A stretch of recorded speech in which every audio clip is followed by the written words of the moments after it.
మొన్న ipomoea, morning glory ఈ 2 seeds వేశాను కదా ఇందులో. సో వచ్చున్నాయన్నమాట, ఈ 2 వచ్చున్నాయి. అండ్ ఒకటి సో ఏడు మొక్క ఒకటి స్టార్ట్ అయ్యి ఉంది. అండ్ ఏడు కూడా ఒకటి చిన్నది ఉంది, లోపల ఉంది.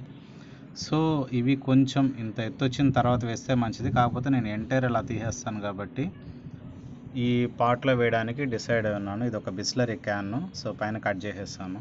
దీనికి వచ్చి ఎరువు మట్టి, అంటే మట్టి, ఎరువు, వర్మి కంపోస్ట్ అన్నీ మిక్స్ అయిపోయి ఉంటుంది. ఇందులో వర్మి కూడా ఉంది. తర్వాత ఎర్రమట్టి ఇది, ఆ తర్వాత కోకోపీట్. సో ఈ మూడింటిని సంపాడులో తీసేసుకుంటాను. కొంచెం మట్టి ఎక్కువ వేసుకుంటాను, 1.5 అలా వేస్తాను. సో ఇది వచ్చి 1, ఇది ఒక 1. ఇవన్నీ మిక్స్ చేసిన తర్వాత ఈ పాట్కి వేసేయడమే. మట్టి మొత్తం కలిపాక ఈ విధంగా వస్తుంది. అండ్ లైట్ వెయిట్గా కూడా ఉంటుంది. ఫైనల్గా ఇలా సింపుల్గా మొక్క వేయడం జరిగింది.